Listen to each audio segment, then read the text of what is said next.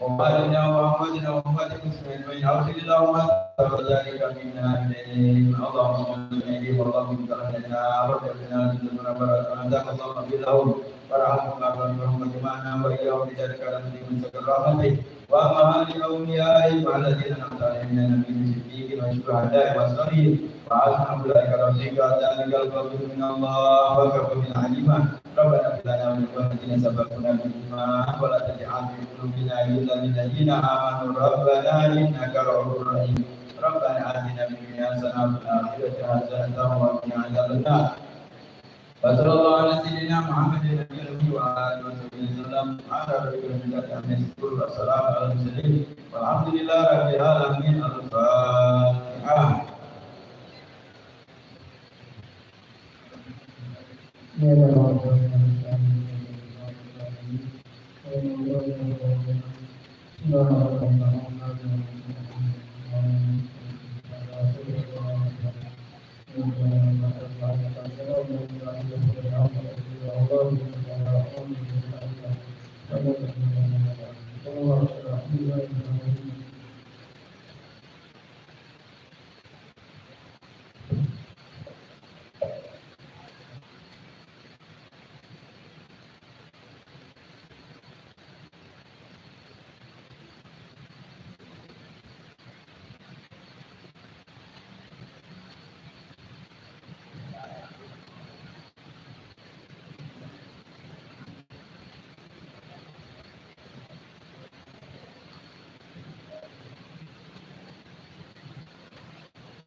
اللهم صل وسلم وبارك عليه وعلى آله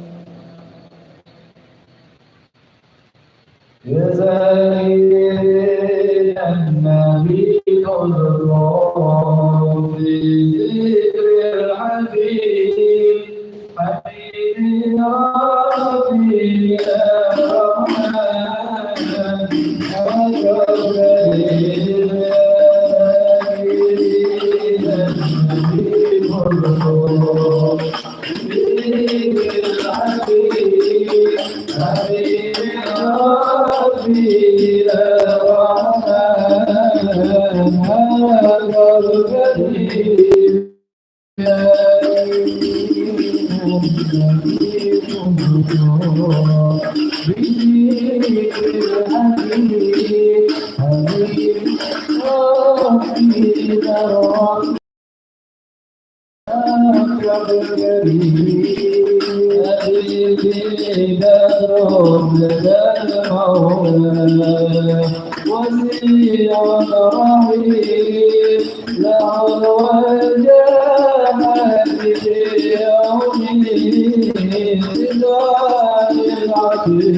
والرسول أجمعين بالله ذاك الحبيب شمس الهدى ولا تدري بذكر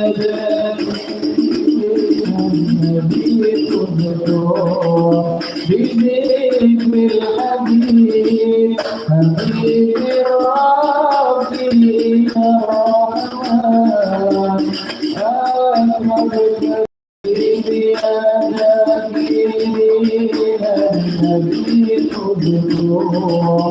بذكر الحبيب حبيب ربي الرحمن أحمد الكريم عليه صلى إلهي ما سجى زليل يا ذاكرين النبي مرماكم عن سنتين بذكر الله إلى المولى عذاب المريد بذكر الله إلى عجب المريد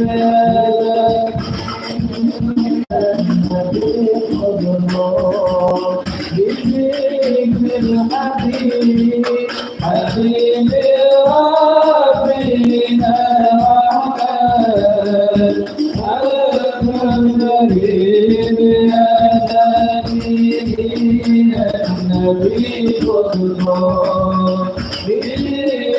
الحبيب حبيب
لكم بشرى الإجابة والقبول من المولى بواسطة الرسول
الفاتحة بالقبول وأنقبها صلاح الدين من كل حال، وأن الله يغفر الذنوب ويغفر القلوب ويكشف الظروف ويسر العيوب ويبارك له، وأنه لكم في كل حال في الأهل والأموال والعيال، ويغفر لنا ولكم ووالدينا ووالديكم وجميع المسلمين والمسلمات والمؤمنين والمؤمنات، وأن الله يتولانا به ويغفر لنا من شر بريته، ويغفر لنا تقصيرنا في حقه وفي حق نبيه وفي حق أزواجنا وفي حق والدينا وفي حقوق جميع المسلمين، ويبارك لنا في أوقاتنا وساعاتنا، ويذكرنا وإياكم من ذل المعصية إلى عز الطاعة، ومن أضيل النصار إلى عوج المعاد، ومن كل حالة بلية ومن خلة دنية إلى كل حالة مرضية، ويشفي أمراضنا ويصلح أمراضنا ويطيل أعمالنا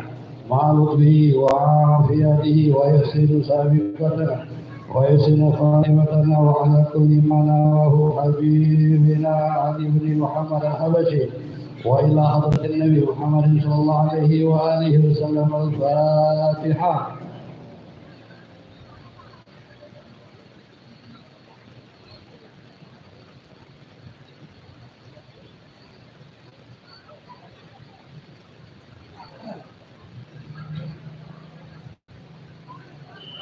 يا ربي صل على محمد أشرف بدر في الكون أشرف.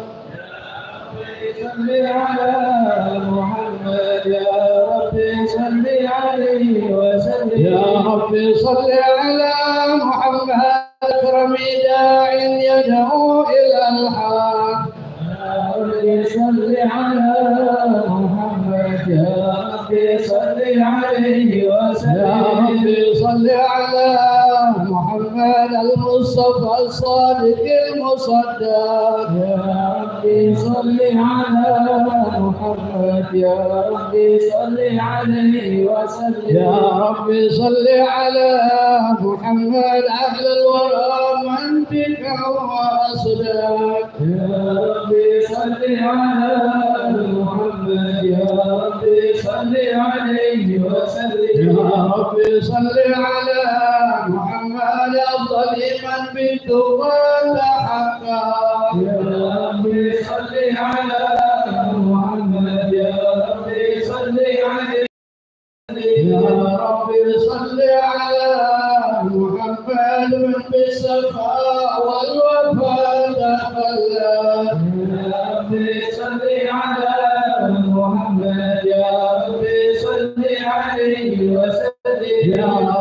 صل على محمد واجمع من الشمل ما تفرق. يا ربي صل على محمد يا ربي صل عليه وسلم. يا ربي صل على محمد واصلح وسهل ما قد تعود. يا ربي صل على محمد يا ربي صل عليه وسلم. يا ربي صل على محمد وافتح من الخير كل مولى. يا ربي صل على محمد يا ربي صل عليه وسلم.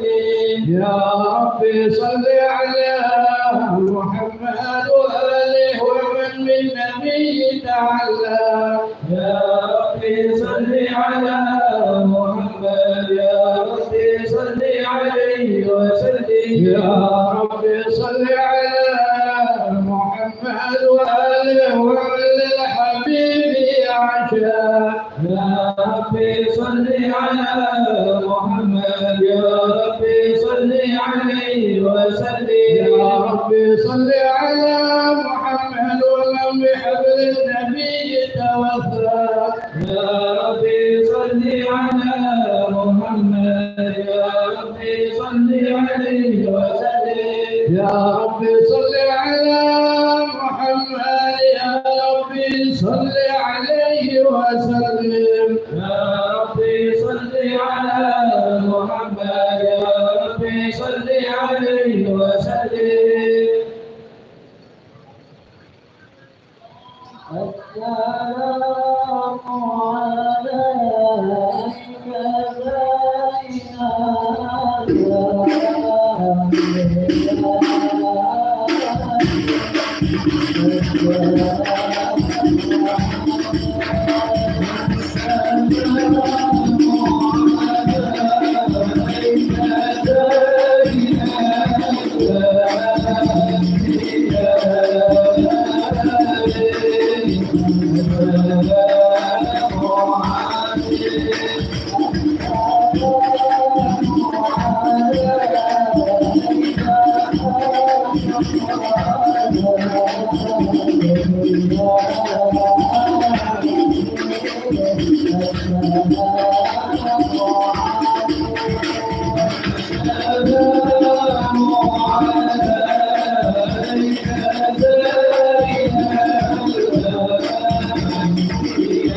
أعوذ بالله من الشيطان الرجيم. بسم الله الرحمن الرحيم.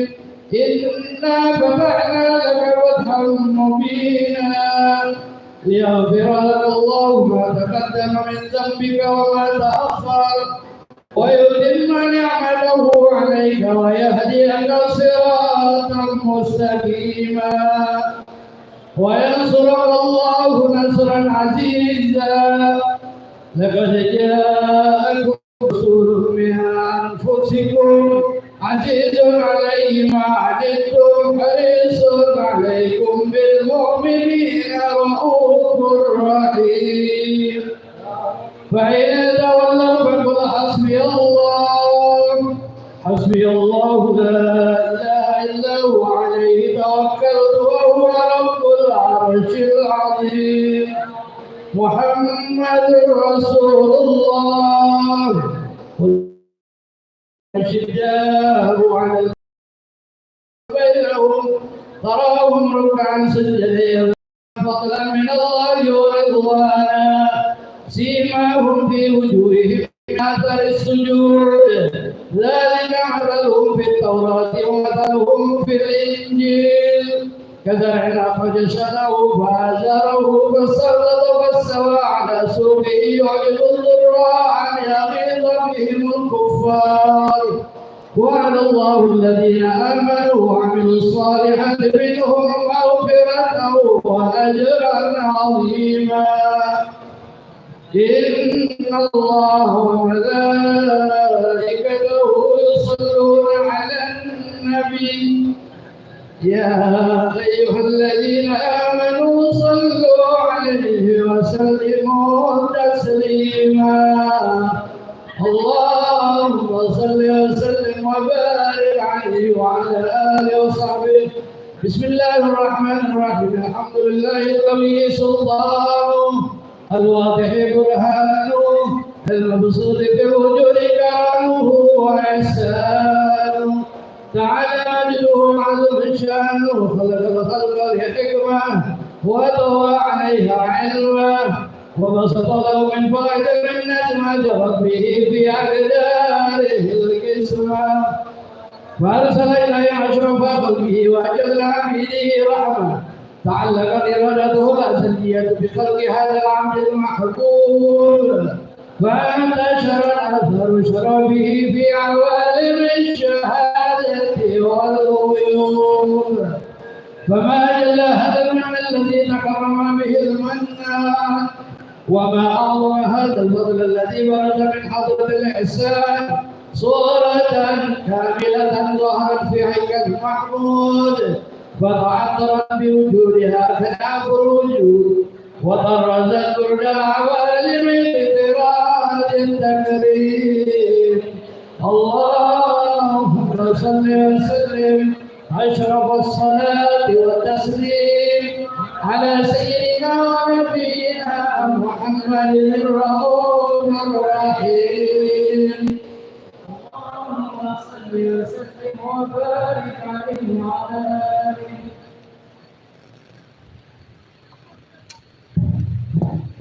اللهم صل وسلم وبارك عليه وعلى آله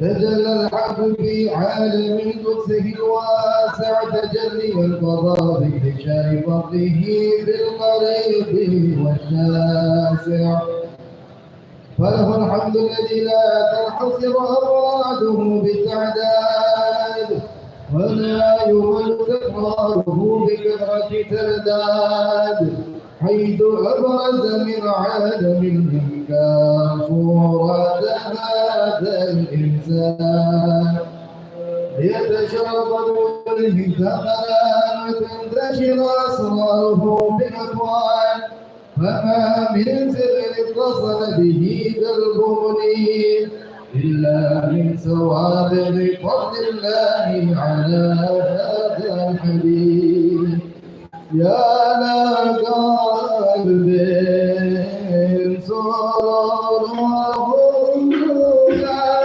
توالى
وسبحان الذي أولد من حضرة الامتنان ما يعجز عن وصفه اللسان ويحار في تعدد معانيه في الجنان انتشر منه في عالم البطون والظهور ما ملأ الوجود الخلق النور فتبارك الله من إله كريم بشرتنا آياته بالذكر الحكيم ببشارة لقد جاءكم رسول من أنفسكم عزيز عليه ما عنتم حريص عليكم بالمؤمنين رؤوف رحيم فمن فاجأتهم هذه البشارة وتركها بقلب سليم فقد هدي إلى صراط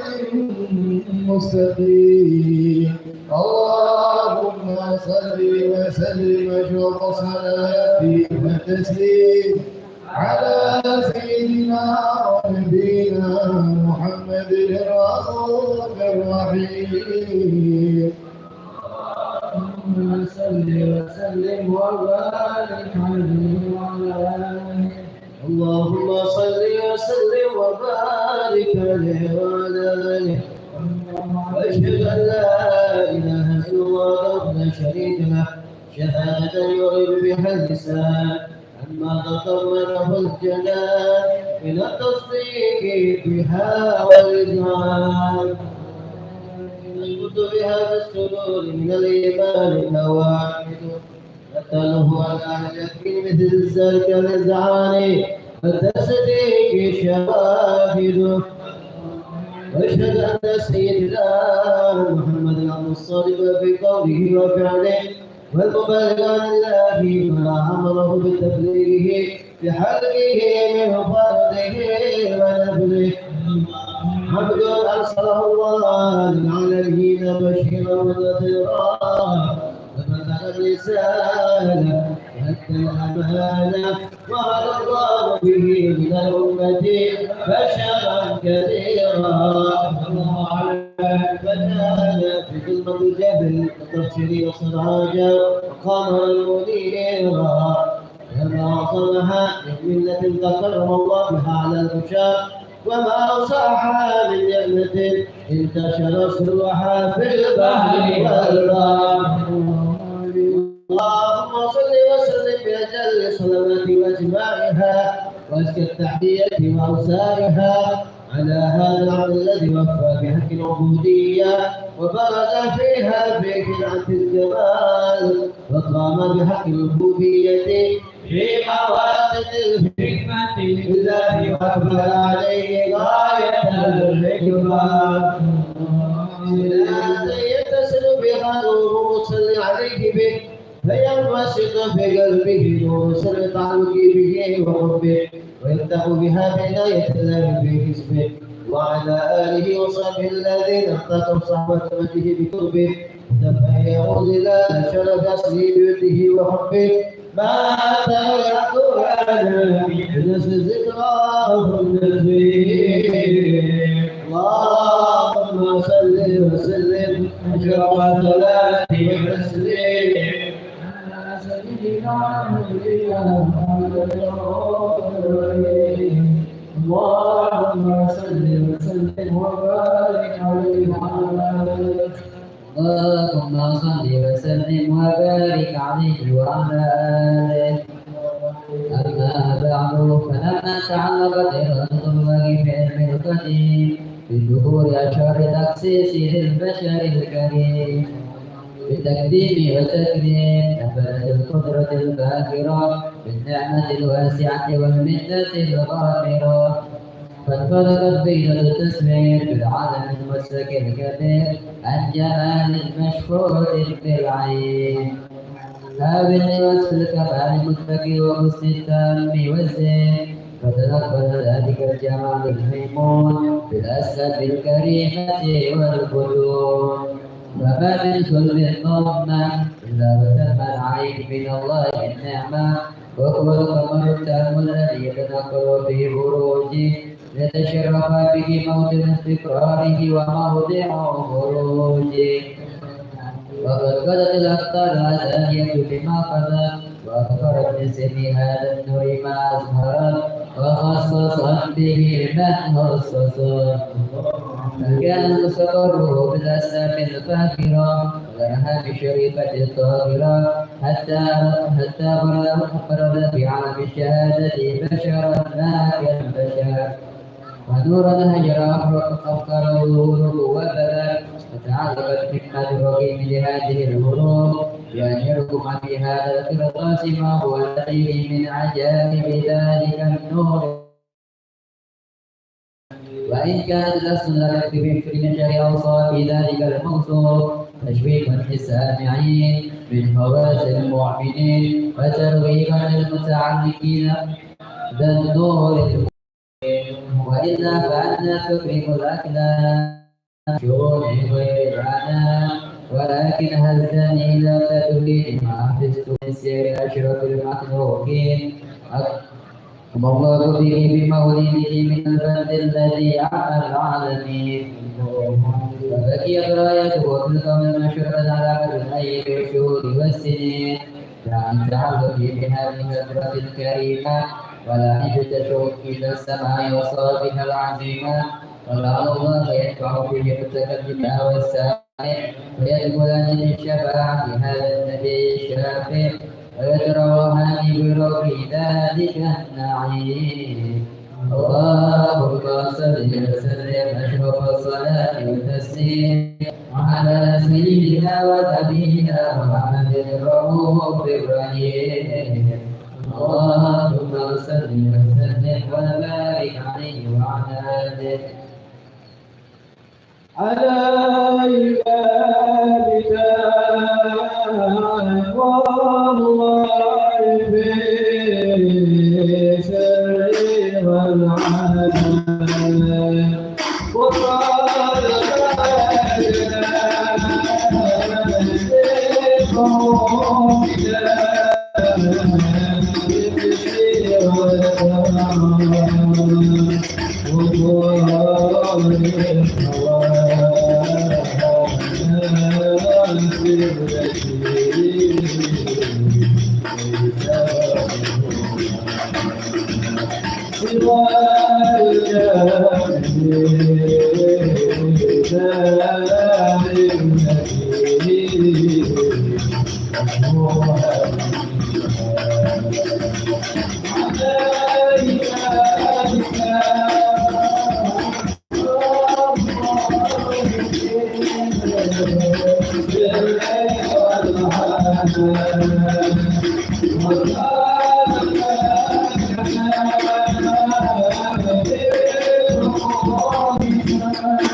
Well,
وسلم وبارك عليه وعلى آله. وقد عانى للقلم أن يخط ما حركت فيه المنابر مما استبقه فهم من صفات هذا العبد المحبوب الكامل وشمائلته أحسن الشمائل. وهنا حسن أن نثبت ما بلغ إلينا في شأن هذا الحبيب من أخبار وآثار يتشرف بكتابة القلم والقرطاس وتتنزه في هدايا الأسماء والأبصار. وقد بلغنا في الأحاديث المشهورة أن أول شيء خلق الله والنور المولى في هذه السورة. فنور هذا الحبيب أول مخلوق برز في العالم ومنه تفرع الوجود خلقا بعد خلق فيما حدث وما تقدم. وقد أخرج عبد الرزاق بسنده عن جابر بن عبد الله الأنصاري رضي الله عنهما قال: قلت يا رسول الله بأبي وأمي أخبرني عن أول شيء خلق الله قبل الأشياء. قال: يا جابر إن الله خلق قبل الأشياء نور نبيك محمد صلى الله عليه وسلم من نوره.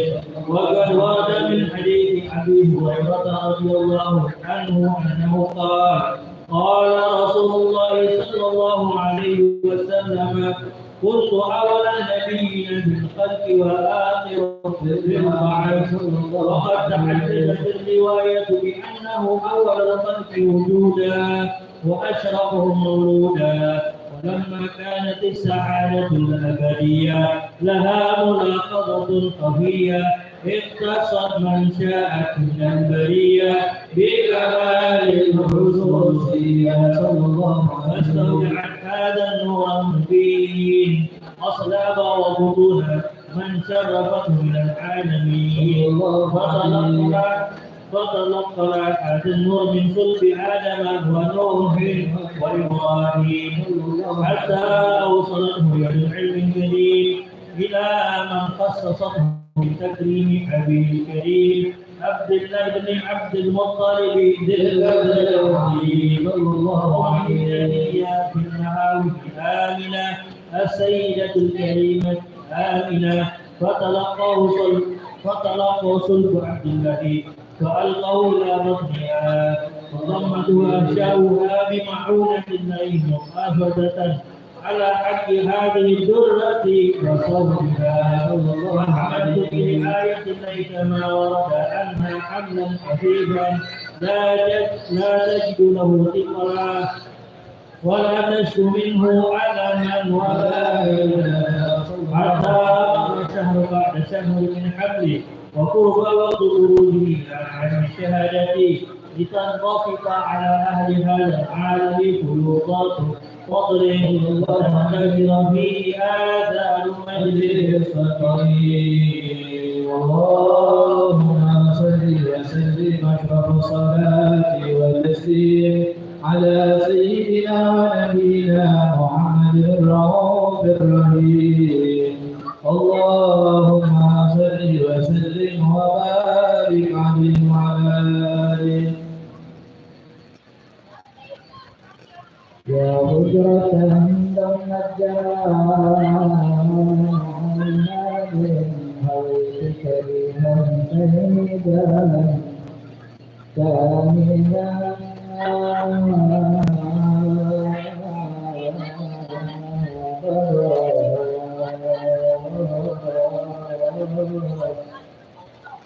يا هجرة ضمت جمالنا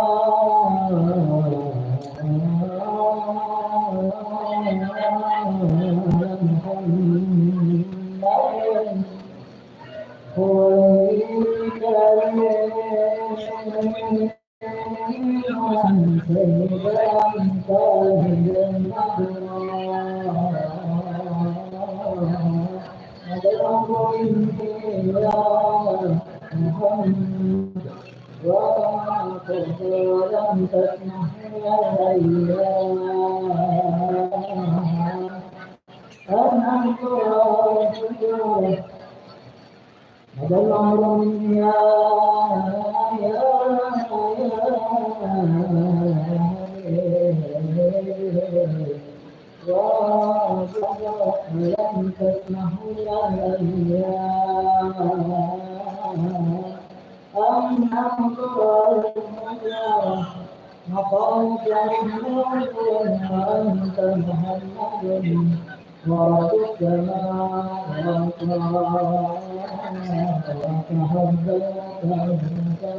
اللهم صل وسلم وبارك عليه وعلى آله. ومنذ علقت هذه الدرة المكنونة والجوهرة المسمونة والكون كله يصبح ويمسي في سرور وابتهاج بنور إشراق هذا السراج، والعيون متشوفة إلى بروزه متشوفة إلى التفات جواهر كنوزه. وكل دابة لقريش نطقت بفصيح العبارة معلنة بكمال البشارة. وما من حامل حملت في ذلك العام إلا أتت في حملها بغلام من بركات وسعادة هذا الإمام. ولم تزل الأرض والسماوات متطرقة بإثر الفرح بملاقاة أشرف البريات وخروجه من عالم الخفاء إلى عالم الظهور بعد تنقله في البطون والزهور. فأظهر الله في الوجود بهجة التكريم، وبسط في العالم الكبير مائدة التشريف والتعظيم ببروز هذا البشر الكريم. اللهم صل وسلم أشرف الصلاة والتسليم على سيدنا ونبينا محمد الرؤوف الرحيم. اللهم صل وسلم وبارك عليه وعلى آله.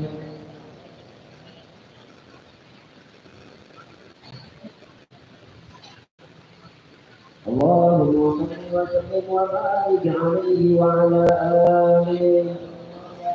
فهي الرضا والاتحاد الحكيم على السماوات والأرضون ومن فيهن بترحيب وأفضل الوجود إليها الوجود تسير وألسنة الملائكة تبشير العالمين تعيش سبحان الله الحمد لله ولا إله إلا الله الله أكبر سبحان الله الحمد لله ولا إله إلا الله الله أكبر سبحان الله الحمد لله ولا إله إلا الله الله أكبر.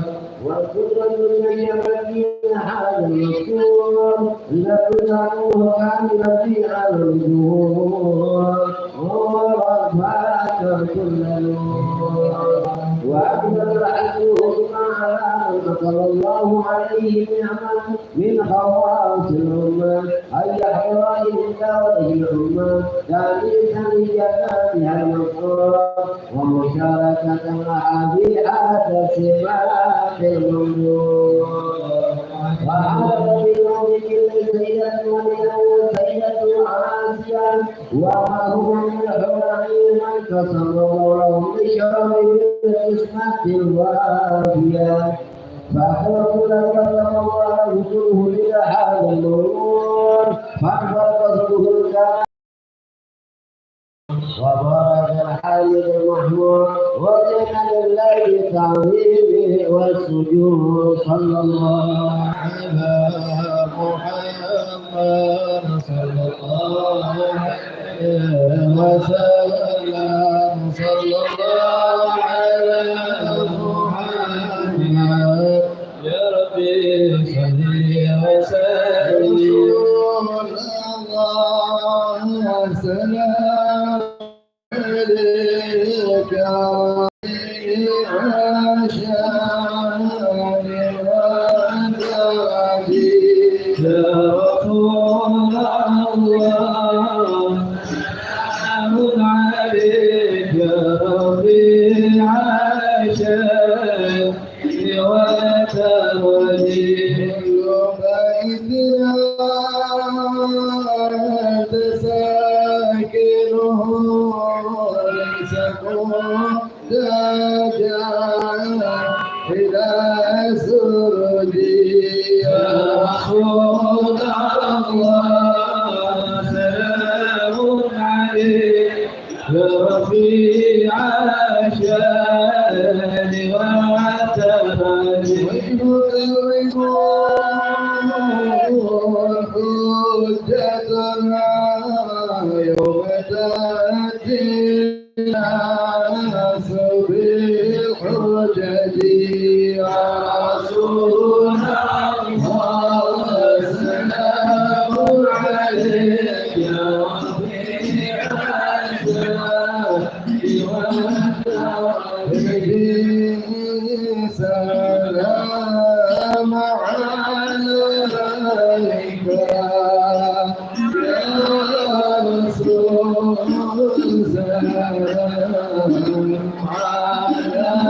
عليك يا حبيب سلام عليك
Allah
Bismillahirrahmanirrahim.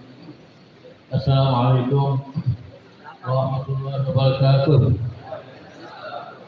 Alhamdulillah wassalatu wassalamu ala Rasulillah Muhammad bin Abdullah wa ala alihi wa sahbihi wa rahmatullah. Masyaallah ya asatidzah wa ikhwan hadirin jami'an. Di hadapan kita ada dua anak putra yang insyaallah kita akan resmikan namanya masing-masing. Namanya alhamdulillah baik-baik semua, Ahmad dan Muhammad. Kita doakan semoga Allah SWT panjang umur mereka, amin. Mudah-mudahan sehat afiat, jauh dari penyakit, bala musibah. Allah jadikan mereka anak-anak yang baik, anak-anak yang saleh, yang taat Allah dan Rasul, berbakti kepada orang tuanya, membahas Allah rezekinya, mengingatkan Allah hidupnya. وفاتح الهدنية وعلى كلمة صالحة وإلى حضرة النبي محمد صلى الله عليه وسلم. الفاتحة.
Bismillahirrahmanirrahim. Alhamdulillahirrahmanirrahim. Allahumma salli wa sallim ala sayyidina Muhammadin wa ala alihi wa sahbihi ajma'in. Kita akan mengadakan akad nikah antara Ibu Mandela bin Syarafi bin Jani Anbiya bin Tianton.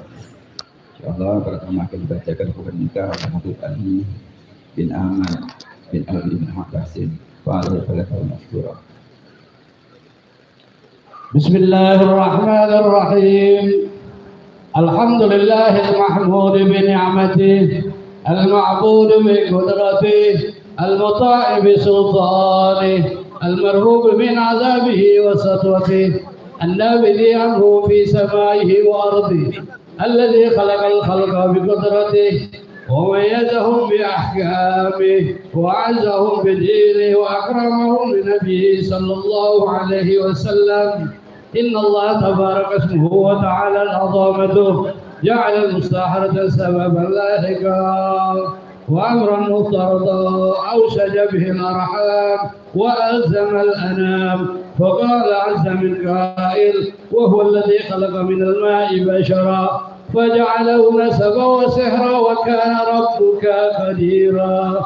أما بعد فإن الأمور كلها بيد الله يقضي فيها ما يشاء ويحكم ما يريد لا مؤخر لما قدم ولا مقدم لما أخر ولا يجتمع اثنان ولا يفترقان إلا في قضاء وقدر وكتاب من الله قد سبق فأمر الله يجري إلى قضائه وقضاؤه يجري إلى قدره ولكل قضاء قدر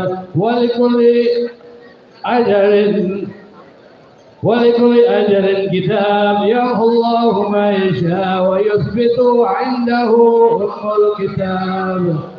الحمد لله نحمده ونستعينه ونستغفره ونعوذ بالله من شرور أنفسنا ومن سيئات أعمالنا من يهد الله فلا مضل له ومن يضلل فلا هادي له وأشهد أن لا إله إلا الله وحده لا شريك له وأشهد أن سيدنا محمدا عبده ورسوله أرسله بالهدى ودين الحق ليظهره على الدين كله ولو كره المشركون. أما بعد فإن الله سبحانه وتعالى حل النكاح وندب إليه وحرم السفاح أوعد العذاب عليه. وقال سبحانه وتعالى: لا تقربوا الزنا إنه كان فاحشة وساء سبيلا.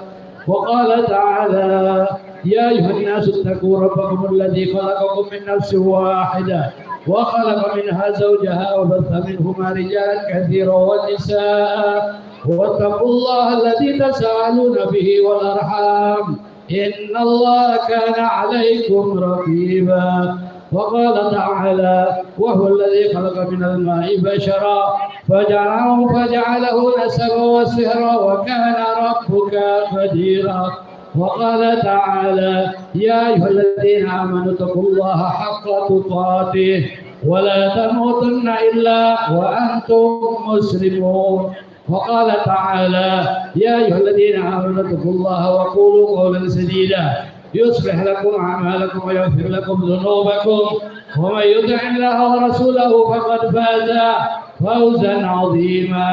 وقال النبي صلى الله عليه وآله وسلم: تناكحوا تكثروا فإني مباهٍ بكم الأمم يوم القيامة.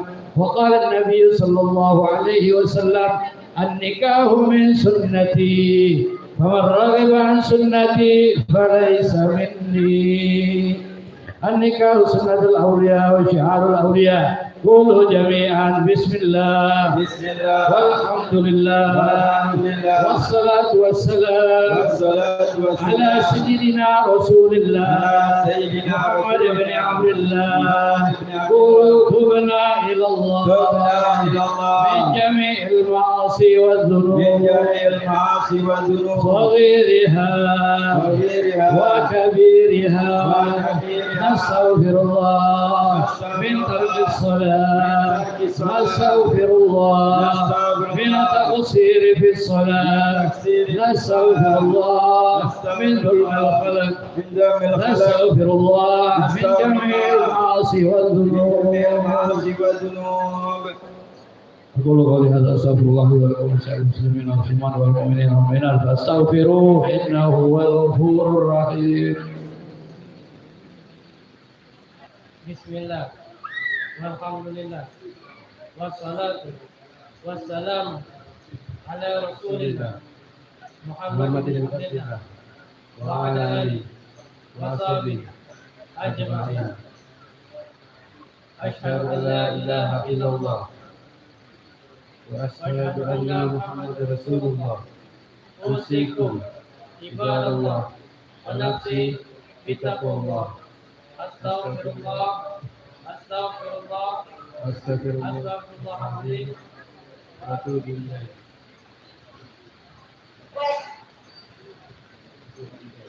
يا ريكو منجرة بن صفرفي وأزوجك على ما أمر الله به من إمساك بالمعروف أو تسريح بإحسان. يا ريكو مندلا بن صفرفي زوجتك وأنكحتك مخطوبتك ابنتي Deni Andriani Jemahar ibadah Bidrazab Hazihi Nutan Mobilku Tazwijaha wa nikahaha bil mahir madhkur.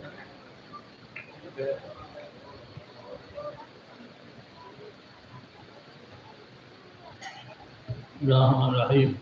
Alhamdulillah Allahumma salli ala Muhammad wa ala ali Muhammad. Sallallahu alaihi wa sallam. Bikhairin afiyah. Wa anzal Muhammadan bisna wa nisaa. Bihaqi wa habana min azwajina wa dhurriyyatina qurrata a'yun waj'alna lil muttaqina imama. Wa bihaqi wa atina fid dunya hasanah wa fil akhirati hasanah wa qina adzabannar. Wa sallallahu alaihi wa Muhammad wa ala alihi wa sahbihi wasallam. Walhamdulillahi rabbil alamin.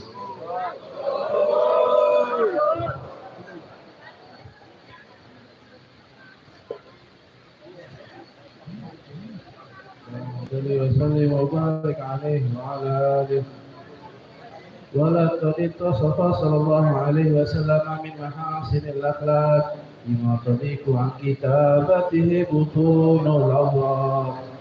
كان صلى الله عليه وسلم أحسن الناس خلقا وخلقا وأولهم إلى مكارم الأخلاق سبقا وأوسعهم بالمؤمنين حلما ورفقا رؤوفا لا يقول ولا يفعل إلا معروفا له الخلق السهل واللفظ المحتوي على المعنى الجزل إذا دعاه المسكين أجابه إجابة معجلة وهو الأب الشفيق الرحيم باليتيم والأرملة وله مع سهولة أخلاقه الحيبة القوية التي ترتعد منها فرائس الأقوياء من البرية.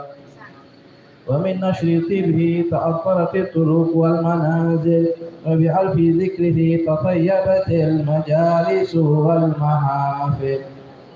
فهو صلى الله عليه وسلم الجامع صفات الكمالية والمنفرد في خلقه وخلقه بأشرف الخصوصية فما من خلق في البرية محمود إلا وهو متلقى عن زين الوجود. أجملت في وصف الحبيب وشعنه وله العلا في مجده ومكانه أوصاف عز تعالى مجدها أخذت على نجم السها بعنانه. وقد انبسط القلم في تدوين ما أخذه العلم من وقائع مولد النبي الكريم وهداية ما أكرم الله به هذا العبد المقرب من التكريم والتعظيم والخلق العظيم. فحسن مني أن أمسك عينات الأقلام في هذا المقام وأقرأ السلام على سيد الأنام. السلام عليك أيها النبي ورحمة الله وبركاته.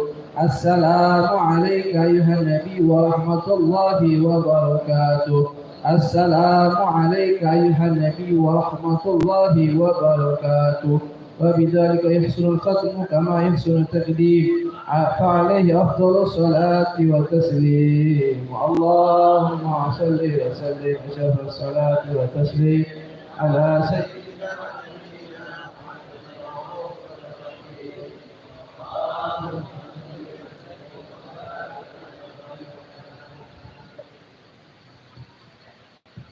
بسم الله الرحمن الرحيم.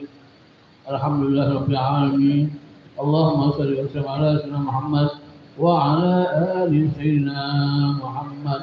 ولما نظر فيكم دار الأنصار المحمدية أجلت الله متصلا بسيدي وحبيبي محمد صلى الله عليه وسلم أن يجعل سعي فيه مشكورا وفعلي فيه محمودا ويكتب عملي في عمل مقبولا وتوجه بالتوجهات الخاصة والصلات الموصولة. اللهم يا من إليه تتوجه الأعمال فتعود ظافرة وعلى باب عزة الفقر على فرشاها من الفيوضات الظاهرة.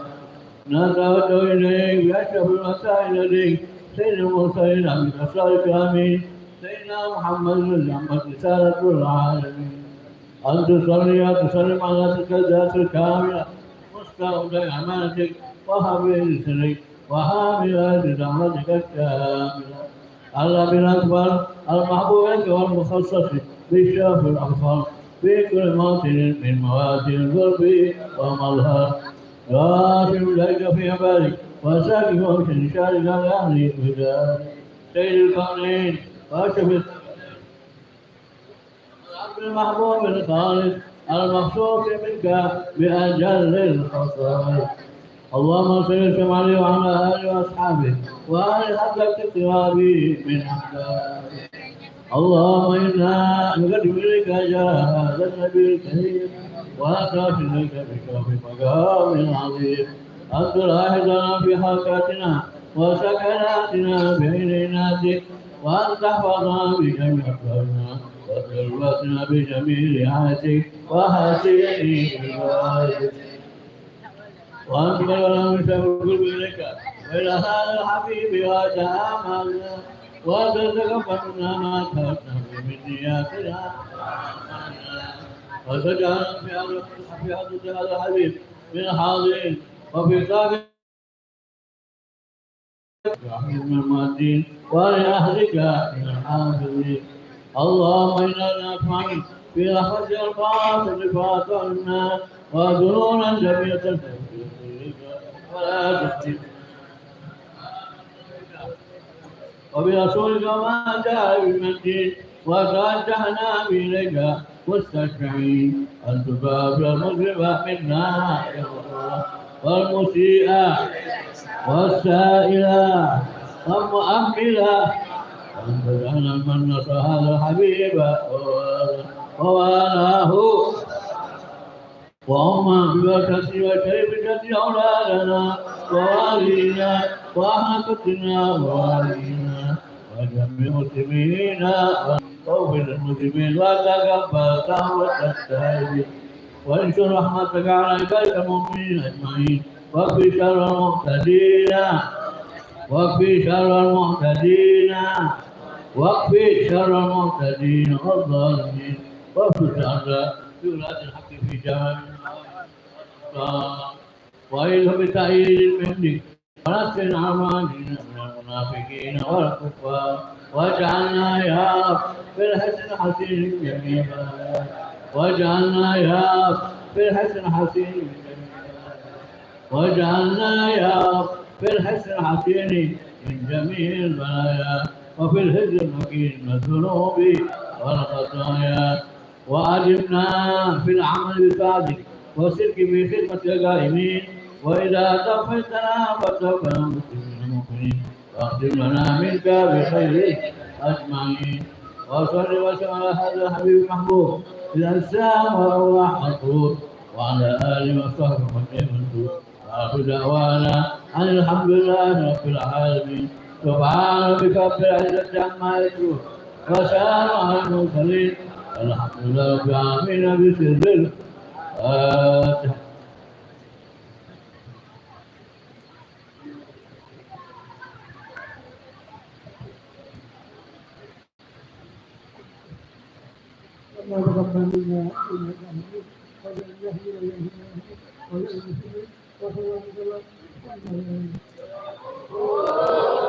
Assalamualaikum warahmatullahi wabarakatuh. Bismillahirrahmanirrahim. Alhamdulillahirabbil alamin. Wassalatu wassalamu ala asyrofil anbiya'i wal mursalin wa ala alihi Allahumma shalli wa sallim wa barik wa karrim ala sayyidina Maulana Muhammadin wa ala alihi wa sahbihi wa sallim. Amma ba'd. Ma'asyiral habaib wal asatidzah wal hadirin rahimakumullah. Alhamdulillah, segala puji bagi Allah Subhanahu wa taala yang mana pada malam hari ini Allah Subhanahu wa taala masih mengumpulkan kita masih dalam rangka memperingati hari lahirnya junjungan agung kita Nabi Muhammad sallallahu alaihi wasallam, yang mana pada malam hari ini malam ke-13 daripada rangkaian Majlis Maulid Arba'in kita berada di tempat yang mulia ini, yaitu di rumah Allah, yaitu di Masjid Darul Arifin. Mudah-mudahan bersama kita pada malam hari ini Allah Subhanahu wa taala akan menurunkan curahan rahmat, taufik dan hidayah kepada kita sekalian. Amin ya rabbal alamin. Salawat sayyidina salam dan tingginya kita haturkan kepada junjungan kita Nabi Muhammad sallallahu alaihi wasallam beserta keluarga dan para sahabat. Masyaallah habaib wal hadirin rahimakumullah, sebagaimana biasa sebelum melanjutkan acara berikutnya yaitu Mau'izatul Hasanah dan kata sambutan, kami akan mengumumkan beberapa peringatan Maulid untuk malam-malam berikutnya.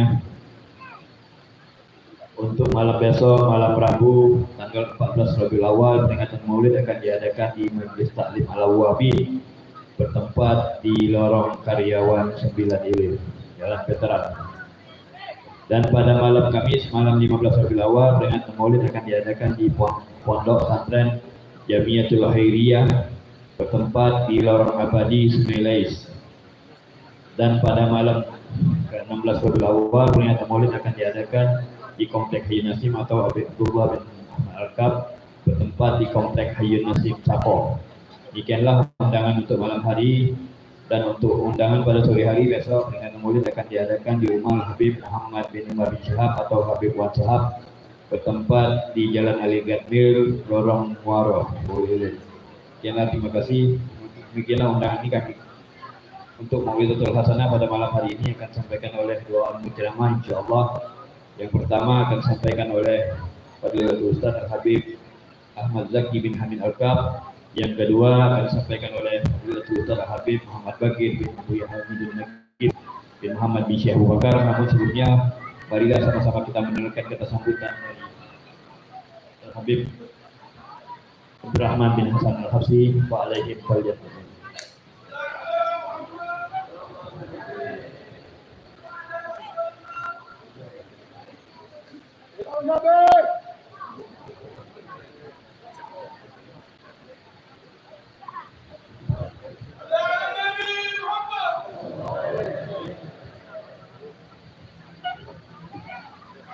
Assalamualaikum warahmatullahi wabarakatuh.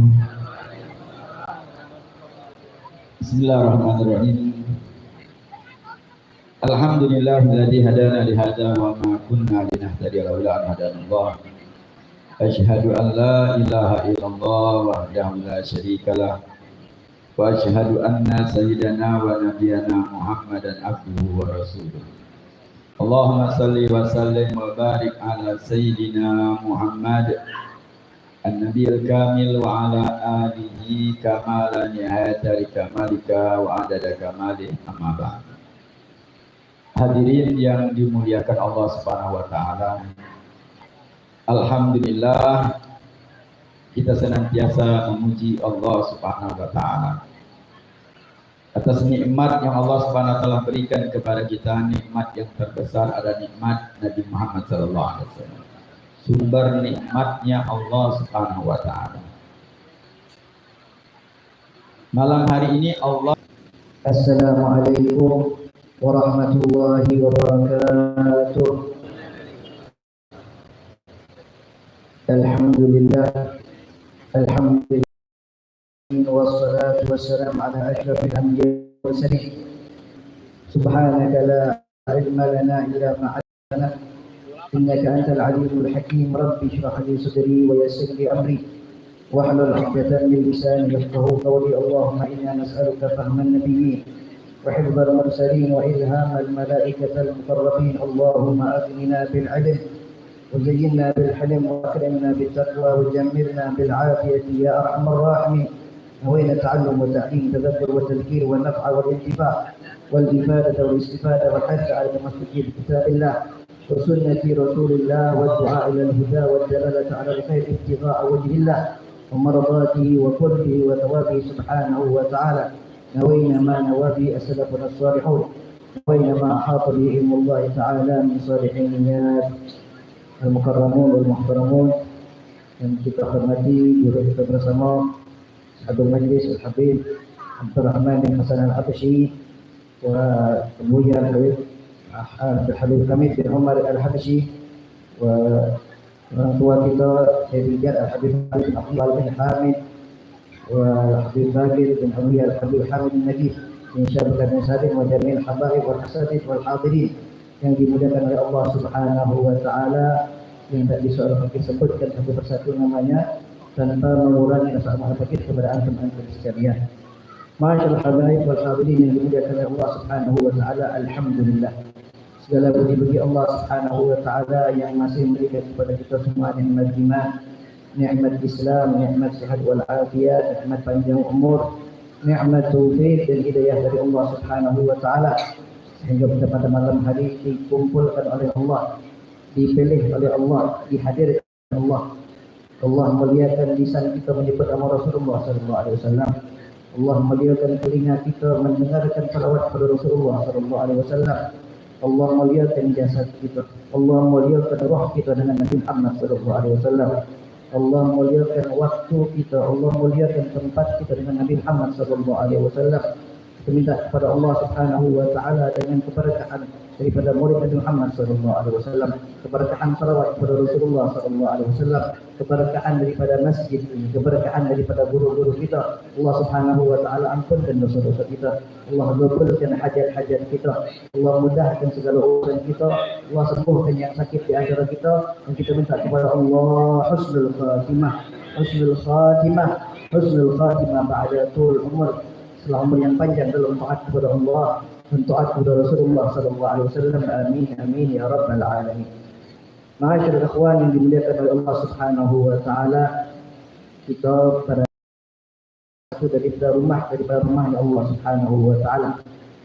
Riwayat dari sahabat Abdullah bin Umar radhiyallahu taala anhu, beliau mengatakan bahwa ada seorang anna rajulan sa'ala Nabi sallallahu alaihi wasallam ayyul biqa'in asyad, tempat apa yang paling jelek. Ada seorang bertanya kepada Rasulullah sallallahu alaihi wasallam bahwa ya Rasulullah, sungguh tempat apa yang paling jelek.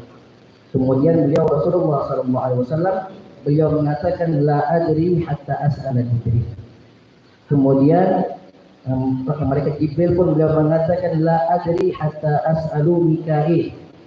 Faja'a faqala habbul bilad khairul biqa' masajid wa syarruha al-aswaq, atau kama qala Rasulullah sallallahu alaihi wasallam. Dia disebutkan oleh malaikat Mikail tadi bahwa sebaik-baik tempat adalah al-masajid, rumahnya Allah Subhanahu wa taala, wa syarruha al-aswaq, dan paling jelek adalah pasar-pasar. Atau dalam riwayat hadis yang habbul bilad ila Allah masajiduha wa abghadul bilad ila Allah aswaquha, tempat yang paling baik, yang paling dicintai oleh Allah Subhanahu wa taala adalah masjid-masjidnya, dan tempat yang paling dibenci oleh Allah Subhanahu wa taala adalah pasar-pasar. Masyaallah ikhwan yang dimuliakan oleh Allah Subhanahu wa taala. Kalau kita merenungkan daripada hadis tadi, hadis yang luar biasa. Hadis yang menunjukkan faedah pertama yang bisa kita ambil daripada hadis tadi, yaitu yang pertama yang paling jelas adalah bahwa masjid merupakan tempat yang paling afdal. Tempat yang paling baik di muka bumi Allah Subhanahu wa taala adalah masjid. Karena masjid merupakan tempat kita mendekatkan diri kepada Allah Subhanahu wa taala. Tempat seorang di masjid merupakan tempat dikumandangkan daripada azan yang merupakan syiar daripada agama Islam. Di masjid yang tempat kita iktikaf, yang cuma diam dapat pahala. Kita iktikaf itu diam di masjid karena Allah Subhanahu wa taala, diamnya dapat pahala. Apalagi sambil berzikir kepada Allah Subhanahu wa taala. Yang mana ma'asyad ikhwan yang dimuliakan oleh Allah Subhanahu wa taala, wa syarrul bilad wa syarrul biqa' al-aswaq. Kemudian tempat yang paling buruk adalah pasar. Makanya kalau kita ke pasar, jangan betah-betah di pasar. Kalau nak betah-betah itu di masjid. Tempat yang turun rahmat Allah Subhanahu wa taala, jangan di pasar. Jadi kalau ke pasar itu kalau sudah sampai hajat itu langsung balik. Jangan nak kemana-mana. Karena pasar merupakan tempat yang paling buruk. Tempat yang paling buruk dan paling dibenci oleh Allah Subhanahu wa taala. Kecuali kalau memang seandainya kita di pasar untuk kita berjualan, itu pun ada adab-adabnya. Ketika kita berjualan, adalah kita menjadi orang yang jujur, menjadi orang yang baik, dan jangan sampai tijarah kita tadi melalaikan kita daripada mengingat Allah Subhanahu wa taala. Tijarah la tulhihim tijarah wa la bai'un an dzikrillah wa iqamis shalah wa ita'iz zakat yakhafuna yawman tataqallabu fihi al-qulub wal absar. Yaitu kalau kita pun berjualan tijarah, laki-laki la tulhihim tijarah, yang mereka tidak dilalaikan dengan tijarah jual beli. Wala bai'un an dzikrillah, dari mengingat kepada Allah Subhanahu wa taala. An dzikrillah wa anis salat, daripada melaksanakan salat. Di mana bahasa ikhwan yang diperintahkan oleh Allah Subhanahu wa taala, itu faedah yang pertama. Kemudian faedah kedua yang bisa kita ambil dalam hadis tadi, lihat bagaimana Rasulullah sallallahu alaihi wasallam beliau tawadhu yang luar biasa. Beliau seorang nabi, beliau pemimpin, seorang rasul. Ketika beliau tidak tahu, beliau mengatakan la adri hatta as'ala Jibril. Aku tidak tahu, nanti anak tanya malaikat Jibril dulu. Ini menunjukkan, mengajarkan kepada kita, khususnya para asatidzah, para muallim, para pengajar. Ketika kita tidak tahu, hendaklah kita tidak malu mengucapkan la adri. Ketika kita ditanya soal permasalahan dan kita tidak tahu, maka jangan sampai kita berfatwa dengan fatwa yang sembarangan. Karena bahkan diriwayatkan la adri nisful ilm. Tidak tahu itu mengucapkan la adri ketika ditanya, maka nisful ilm merupakan separuh daripada ilmu. Al-Imam Malik rahimahullah taala, beliau ditanya 48 permasalahan. Yang beliau jawab, yang beliau ucapkan 32, beliau mengatakan la adri. Jadi 48 pertanyaan, 32-nya beliau mengatakan la adri. Tidak tahu, mana tidak tahu. Padahal beliau Imam Malik, seorang imam mazhab, guru daripada Imam Syafi'i radhiyallahu taala anhu. Yang mana ma'asyar ikhwan yang dimuliakan oleh Allah Subhanahu wa taala, menunjukkan bahwa di dalam hadis tadi jangan sampai kita berfatwa bi ghairi ilm. berfatwa bagi adik-adik, apalagi wong awam yang tidak tahu. Untuk asatidz itu, istilahnya para guru, kalau seandainya mereka tidak tahu maka hendaklah jangan malu untuk mengucapkan tidak tahu. Apalagi wong awam ketika ditanya jangan sampai dia macam-macam, tidak tahu jawabannya, tidak tahu hukumnya, langsung memberitahukan hukumnya macam ini, caknya macam ini. Anak pernah dengar, bagaimana dengar? Kemasyarakat yang dimuliakan Allah Subhanahu wa taala. Kemudian faedah ketiga yang bisa kita ambil dari dalam hadis tadi, yaitu ketika tidak tahu bertanya, berusaha untuk mengetahui, bukan tidak tahu dia sudah itu deh. Akan tadi mencontoh Rasulullah SAW, dia mengatakan la adri hatta as'ala Jibril. Anak tidak tahu sehingga anak bertanyakan itu dengan malaikat Jibril. Berusaha untuk mencari tahu. Ketika kita tidak tahu suatu hukum agama, apalagi hukum yang berkaitan dengan ibadat kita setiap hari, hendaklah kita berusaha mencari tahu, belajar, menghadiri daripada majlis ilmu, dekat kepada para ulama, menghadiri daripada perkumpulan-perkumpulan yang baik. Karena dengan seorang mendekat dengan para ulama, jalisul ulama wa zaimu birukabikum. Hendaklah kata Rasulullah SAW, hendaklah kalian duduk dengan para ulama, dan hendaklah kalian mendekat dengan para ulama birukabikum. Yang digambarkan oleh Rasulullah SAW, sekiranya dengkul kalian itu menempel dengan dengkul ulama, menunjukkan akan saking dekatnya dengan para ulama. Fa innallaha yuhyil qulubal mayyita kama yuhyil arda biwabilis sama. Kama kata Rasulullah SAW. Karena Allah Subhanahu wa taala akan menghidupkan hati-hati yang mati binuril hikmah, dengan cahaya hikmah, kama yuhyil arda biwabilis sama. Sebagaimana Allah menghidupkan tanah yang mati dengan hujan dari langit. Masyaallah akhwan yang dimuliakan oleh Allah Subhanahu wa taala. Kita sama-sama di sini berzikir kepada Allah Subhanahu wa taala, bersolawat kepada Rasulullah sallallahu alaihi wasallam, yang kita pada saat ini memuliakan jasad dan ruh kita. Bahkan tempat kita sekarang ini mereka berbangga. Diriwayatkan bahwa setiap hari, setiap subuh itu ada dua gunung yang saling menyapa, satu gunung dengan gunung yang lain. Setiap pagi mengatakan, wahal marrafikum dzakirillah, apakah telah melewati kalian orang yang berzikir kepada Allah Subhanahu wa taala? Ketika dia mengatakan na'am, maka ketika dia mengatakan na'am, laqad aqarra bika aini, atau kama Rasulullah SAW, yang gunung tadi mengatakan, sungguh Allah telah menyejukkan matamu, sedangkan aku tidak melewati kepadaku zakir billah, orang kepada Allah Subhanahu wa taala. Jadi gunung atau suatu tempat yang dilewati orang yang berzikir kepada Allah Subhanahu wa taala, bangga nih. Kalau Allah bukakan hijab kita ini, tempat kita ini senang luar biasa. Yang tempat yang di sini ada digunakan untuk mengingat Allah Subhanahu wa taala, dia bakal bangga dengan tempat-tempat yang di luar sana. Dia bangga, alhamdulillah, bukan cuma kita melewati tempat ini berzikir kepada Allah, akan tetapi tempat ini Allah jadikan untuk tempat kita mengingat Allah Subhanahu wa taala, mengingat Nabi Muhammad SAW. Kalau cuma lewat ke gunung itu senang, tempat itu senang, apalagi tempat tersebut dijadikan tempat untuk mengingat Allah Subhanahu wa taala. Masyaallah akhwan yang dimuliakan oleh Allah Subhanahu wa taala. Sebuah perkumpulan yang seperti ini merupakan perkumpulan yang mendekatkan kita kepada Allah Subhanahu wa taala. Sebagaimana perkataan daripada as-salafun as-salihun, mereka mengatakan mariduna yushfa, madfu'una yusar, wa naqisna yadhafil kamil. Mariduna yushfa, di perkumpulan seperti inilah mariduna yushfa, orang-orang yang sakit di antara kita akan disembuhkan oleh Allah Subhanahu wa taala. Baik sakit yang secara zahir ataupun sakit secara batin. Yang makanya orang yang sakit hendaklah berdoa kepada Allah Subhanahu wa taala agar Allah Subhanahu wa taala memberikan kesehatan kepadanya. Allah Subhanahu wa taala minta kepada Allah Subhanahu wa taala, karena pada saat ini tempat ini adalah tempat yang mustajab. Mariduna yushfa wa madfu'una yusad. Orang-orang yang terputus di antara kita akan disambungkan oleh Allah Subhanahu wa taala. Baik yang berputus secara zahir. Baik yang putus secara zahir ataupun yang putus secara batin. Putus secara zahir yaitu putus hubungan antara dia dan orang lain.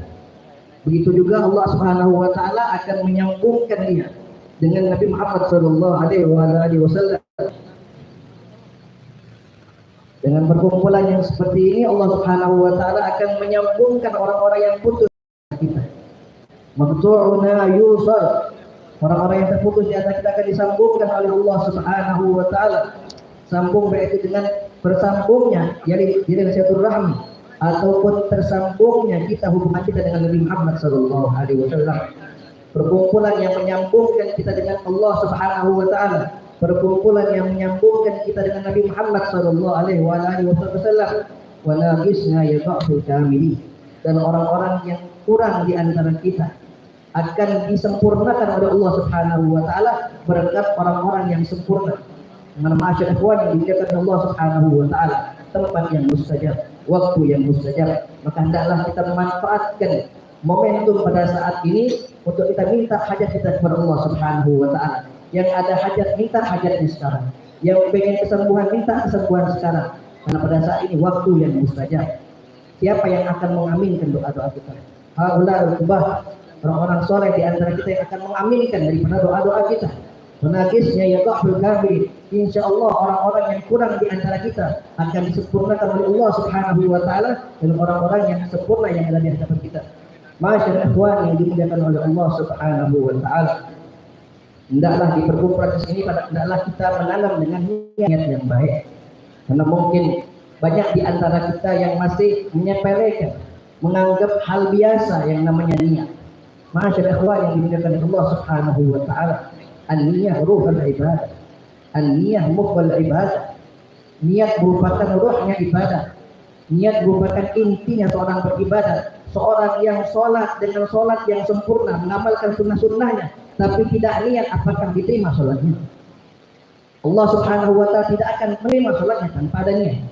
Seorang yang berwudu dengan wudu yang sempurna, dengan sunnah-sunnahnya, dengan menghadap ke arah kiblat, tapi tidak niat, apakah sah wudu? Tidak sah. Ma'asyarakat Tuhan yang dimuliakan Allah Subhanahu wa ta'ala. Maka hendaklah kita berniat dengan niat yang baik. As-salafun as-salihun, mereka mengajarkan kepada kita niat di dalam harakatuna wa sakanatina. Di dalam gerak-gerik kita hendaklah kita berniat dengan niat-niat yang baik. Sawa'un fi ibadatina au fi adatina. Baik dalam ibadat kita ataupun dalam adat kita. Hendaklah kita niat dengan niat-niat yang baik. Apalagi tempat perkumpulan seperti ini. Perkumpulan yang barakah, perkumpulan yang mustajab. Insya Allah satu niat as-salihah yang kalau kita niatkan di tempat yang mulia ini, insya Allah Allah akan berikan keberkahan di dalam niat tersebut. Habbah idza barakal maula talaqi hubub. Dan Ali bin Muhammad bin Zain al-Absyi, beliau mengatakan habbah satu biji. Idza barakal maula, kalau Allah berikan keberkahan di dalamnya, talaqi hubub, Allah Subhanahu wa taala akan mendatangkan dengan biji-bijian yang banyak. Pohon kurma, dengan satu pohon kurma yang ditanam dengan yang baik akan menumbuhkan berkarung-karung kurma. Begitulah daripada buah-buahan atau biji-bijian yang lain. Ma'asyar ikhwan yang dimuliakan Allah Subhanahu wa taala, tempat yang penuh barakah. Disebutkan dalam Al-Bukhari bin Muhammad bin Zain al-Absyi, beliau mengatakan wajib Nabi li fatak yu'li jami'al juruh. Lembah Nabi Muhammad sallallahu alaihi wasallam sedang dibuka pintu, atau bendungan Nabi Muhammad SAW sedang dibuka pintunya, yurdi jami'al juruh, akan memenuhi daripada semua wadah-wadah. Isyul juruh hari. Apa yang dinamakan wadah ini? An-niyatus salihah. Ma'asyarakat ikhwan yang dimuliakan Allah Subhanahu wa taala, oleh karena itu kita memperbanyak daripada niat kita. Allah Subhanahu wa taala karim. Allah Subhanahu wa taala dermawan. Allah Subhanahu wa taala akan memberikan sebanyak apapun. Maka siapkan wadah yang banyak, siapkan niat-niat soleh. Yang minta hajat, sebutkan hajatnya kepada Allah Subhanahu wa taala. Yang minta didekatkan kepada Allah Subhanahu wa taala, minta kepada Allah Subhanahu wa taala. Dan sekarang pasang niat-niat yang baik, yang insya Allah Allah Subhanahu wa taala akan berkahi niat kita dengan majlis maulid Nabi Muhammad sallallahu alaihi wasallam. Masyaallah ikhwan yang dimuliakan Allah Subhanahu wa taala, sebagai kalau begitu mungkin ini saja yang kita sampaikan. Pemagun untuk ilmu kita dan amal wa talabun nazar. Tidak al-fakir berdiri di sini kecuali untuk menyampaikan perintah daripada guru-guru al-fakir dan mengharapkan pandangan daripada guru-guru kita. Hakadha minni wal afu minkum. Wassalamualaikum warahmatullahi wabarakatuh.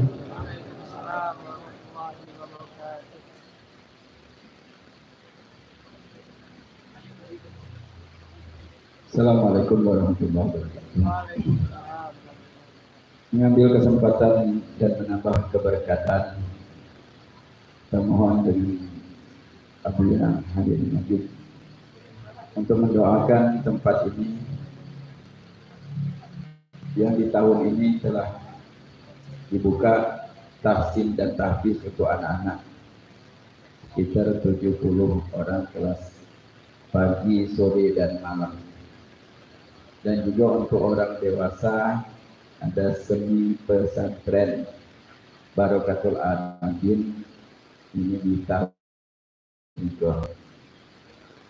Mudah-mudahan insyaAllah dia mendoakan insyaAllah barokah, dan kita minta kesempatan di waktu yang barokah ini kita minta nasihat dan juga doa dari Abiyah Al-Habib Hamidin Najib bin Ahmad Insya Bakar Insari Kami para Dr. Masyurah.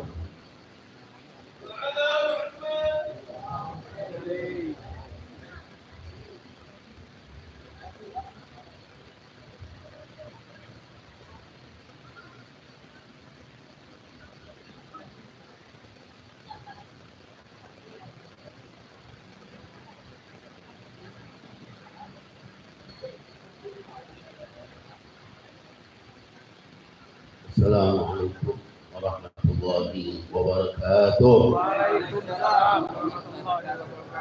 Alhamdulillah. Hamdan katsiran tayyiban mubarakan, hamdan yuwafi ni'amahu wa yukafi mazidah. Asyhadu an la ilaha illallah wahdahu la syarika lah. Wa asyhadu anna sayyidana wa maulana Muhammadan abduhu wa rasuluh.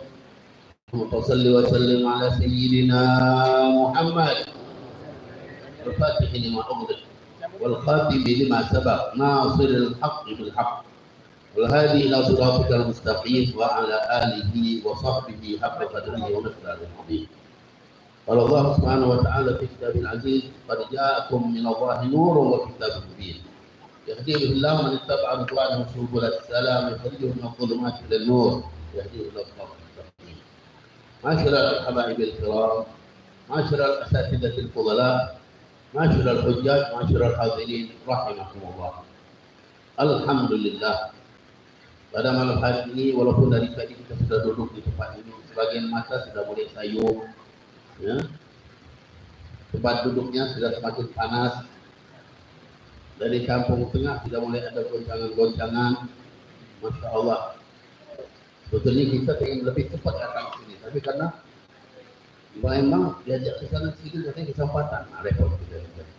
Jadi nyempatkan di sana, nyempatkan di sini. Ya inilah kesempatan sampai di sini. Alhamdulillah. Tapi insya Allah di sini kita mengunisik. Masyarul hadirin rahimahumullah. Kita masuk bulan Rabiul Awal, kita diajak mengenang Nabi Muhammad. Ini satu hal yang luar biasa. Tidak ada keberuntungan seperti orang yang punya kontak sama Nabi kita Muhammad. Allah menyatakan Nabi Muhammad itu nur, cahaya. Qad ja'akum minallahi nurun wa kitabun mubin. Telah datang pada kalian dari Allah cahaya dan Al-Quran kitabun mubin. Cahaya, daripada beliau itu cahaya. Tapi bagaimana? Dia seorang manusia. Memang tidak setiap waktu Nabi Muhammad tampak dengan cahaya. Dari segi basyariahnya itu lebih kuat karena beliau hidup sama manusia. Tapi terkadang hal tersebut nampak. Seperti sebuah hadis yang diriwayatkan oleh Sayyidah Aisyah radhiyallahu anha. Sayyidah Aisyah cerita, "Kuntu fi hajrati, ukhayyitu thawban." Aku di kamarku lagi menjahit bajuku, pakaianku. Fangkafa al-misbah وأظلمت الحجرة وسقط المخيط. Tiba-tiba lampunya mati. Lagi jahit, lampu mati, dan gelap kamar. Di saat seperti itu, tahu-tahu jatuh lagi. Jarum ini nampak jatuh. Gimana nyari jarum di sana? Seperti Babain nama anak fi hayrati atahassatu bakhyati. Aku lagi bingung-bingung cari jarum. Gelap, takut tertusuk, saudara. In atalla alaiya Rasulullah sallallahu alaihi wasallam. Tiba-tiba Rasulullah datang membabil hujrah dari pintu kamar. Dari pintu Rasulullah datang masuk. Apa yang terjadi? Wallahi la ilaha illahu. Sumpah tidak. Demi yang tiada Tuhan melainkan Allah. Akan arja'il hujrah. Arja'il hujrah. Tiba-tiba terang benderang semua sudut-sudut kamar itu menjadi terang benderang. Ini diwajibi dengan cahayanya Nabi Muhammad. Terang kamar itu jadi hebat. Wabadi taqattu al-mikhyah min nuri tar'ati. Sayyidah Aisyah, aku sampai dapat jarum itu karena cahaya Nabi Muhammad SAW. Sallallahu alaihi Nabi. Sampai Sayyidah Aisyah bilang, bi abi anta ya Rasulullah. Ma'adwa wajah. Aku sumpah dengan aku berani berkorban dengan ayahku ya Rasulullah untukmu. Alangkah indahnya, alangkah bercahayanya wajah engkau ya Rasulullah. Allah masuk bercahaya sampai Sayyidah Aisyah kaget dengan cahaya tersebut. Terang menderang luar biasa. Membuat Sayyidah Aisyah kebingungan. Ketika beliau nyatakan seperti itu, apa yang dinyatakan Rasulullah? Ya Aisyah, wailun liman la yarani yaumal qiyamah. Aisyah, neraka yang binasa orang yang tidak melihat aku di hari kiamat. Artinya wajah yang begitu terang benderang, begitu indah, begitu bagusnya, masih tidak dinyimak lagi, tidak kelihatan juga.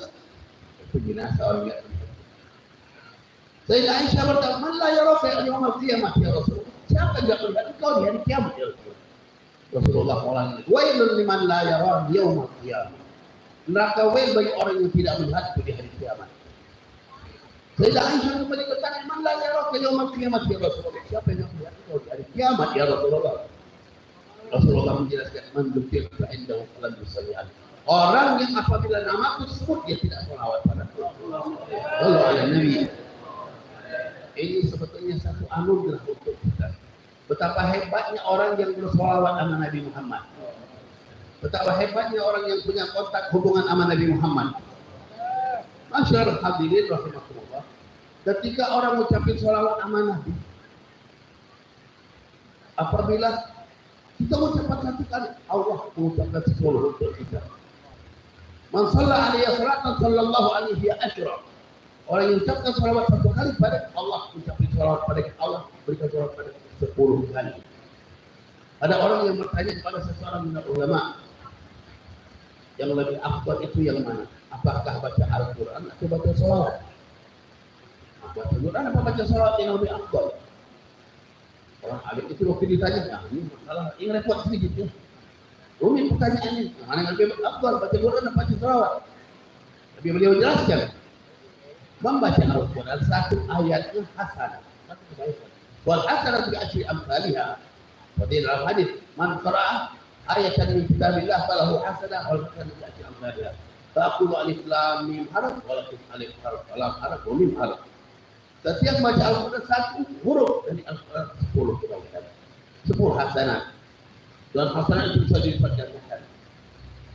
Semakin banyak baca Al-Quran, semakin hasanah banyak yang kita dapat. Lalu dinyatakan bagaimana dengan salawat? Salawat lain lagi keistimewaannya. Yang bersalawat sama Nabi sallallahu alaihi wasallam satu kali, Allah balas salawat padanya. Kita salawat sama Nabi, tapi Allah yang membalas kita langsung. Istimewa apa tidak?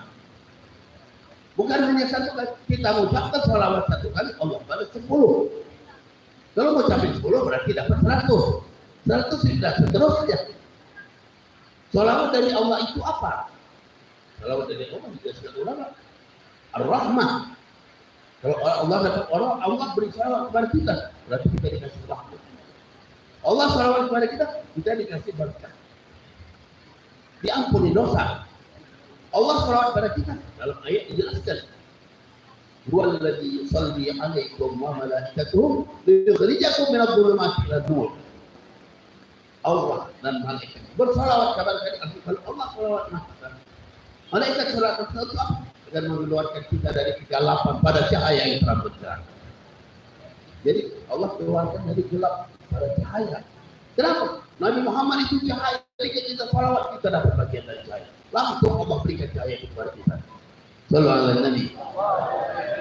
Asyirah hadirin rahimakumullah. Jadi sekarang terserah. Ente mau perbanyak salawat, banyak baca Quran, cuma istimewa. Cuma beda-beda cara pemberian kebaikan, keberuntungan akan dibagikan oleh Allah kepada kita. Jadi dua-duanya harus kita dapatkan. Salawat harus banyak, baca doa banyak. Tapi dinyatakan ulama, tetap ada kelebihan lagi untuk salawat dengan apa? Kalau baca Quran harus khusyuk, hati kita hadir, jangan sampai salah-salah. Tapi baca salawat walaupun hati tidak hadir tetap keterima. Baca salawat hati tidak hadir keterima. Inilah yang Allah hadirkan untuk Nabi Muhammad SAW. Masyarakat hadirin rahimakumullah. Orang baca salawat hatinya kemana, tidak ada masalah. Tapi kalau dia hadir lebih istimewa lagi. Ketika dia baca salawat hatinya hadir, itu benar-benar dia punya kontak hubungan sama Nabi Muhammad yang beda dari yang lain-lainnya. Jadi keistimewaan yang didapatkan luar biasa. Karena itu seseorang tidak mungkin jadi orang yang dekat pada Allah. Jadi wali min auliyaillah, mereka dia punya kontak hubungan sama Nabi Muhammad lebih dekat dan lebih dekat lagi.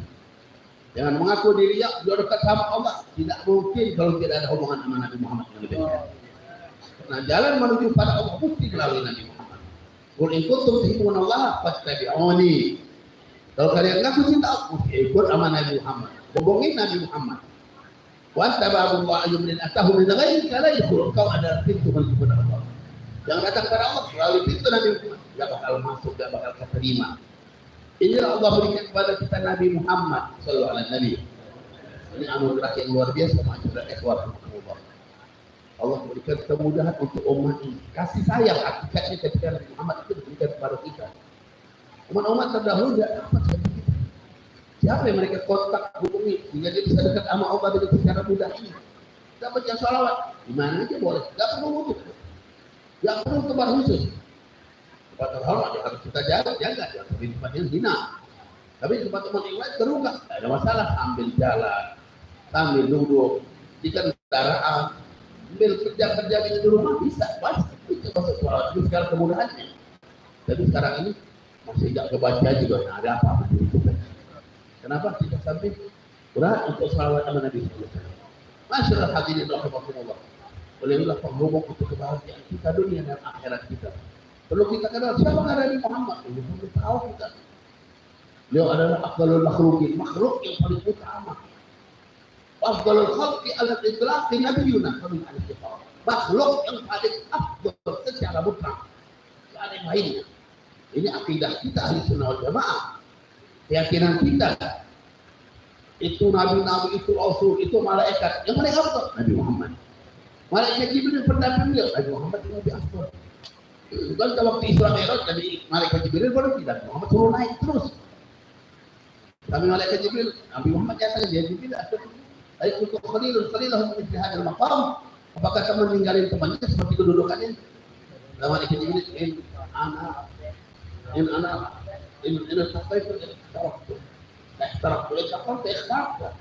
kalau aku yang naik aku terbakar. Tapi kalau kau bakal naik terus ke malaikat Jibril. Dua kata-kata yang hampir bersamaan tapi memberikan arti yang berbeda. Dan dinyatakan oleh malaikat Jibril alaihissalam. Masyaallah hadirin rahimakumullah. Sebagai penutup saja Rasulullah pernah menjelaskan min syai' ma baina sama' wal ardi hidayah al-mu'min Rasulullah. Tidak ada sesuatu antara langit dan bumi melainkan kenal aku Rasulullah. Langit dan bumi semua yang ada kenal sama Nabi Muhammad. Illa usatul ijwalin melainkan yang tukang maksiat saja yang tidak kenal sama Nabi Muhammad. Baik itu bangsa jin, bangsa manusia. Yang sangat kehidupan bangsa lama apapun kenal. Bebatuan, pohon, hewan, kenal Nabi Muhammad. Saya akan bawakan satu bentuk cerita sejarah mukjizat Nabi Muhammad. Rasulullah SAW dakwah, dia turun tangan sendiri. Sekarang sahabat yang membantu dakwah nanti orang untuk beragama Allah. Ini sudah biasa. Tapi ada hal yang luar biasa, bukan hanya Nabi, bukan hanya sahabat, bukan hanya orang. Sahabat bin Al-Aqwa radhiyallahu anhu, seorang sahabat yang dikenal, terkemuka. Beliau masuk Islam gara-gara apa? Diriwayatkan salamanya perlu kita tahu, sahabat yang terkemuka yang dikenal memiliki kelebihan, di antaranya larinya bisa mengejar larinya kuda. Kuda lari bisa. Mungkin kan dalam sejarah peperangan terjadi peristiwa itu. Kemudian kuda ada dia bisa cepat lari. Kalau ngadu lomba lari sekarang nggak tahu siapa yang bisa menangnya. Ada video dia hebat sekali. Itu salah betul aku. Jadi ketika Suatu hari beliau ini sedang menggembalakan kambing. Ada ratusan mungkin itu banyak orang Arab yang melihara kambing kan tidak satu dua ya. Pernah tahu di sana, pernah lihat pengembalaan kambing banyak, 10, 5, 50 ekor lah. Banyak ratusan itu ya, ribuan kadang-kadang itu digembalakan oleh beberapa orang. Ini Salamah lagi mengembalakan kambing di pinggir-pinggir dari kota Madinah hijrah. Di saat beliau mengembalakan kambing, tiba-tiba datang seekor serigala. Serigala kan karena jauh, dia sendiri dia ambil seekor kambing itu, seekor kambing dibawa lagi serigala. Tapi serigala nggak tahu salah apa lari itu cepat.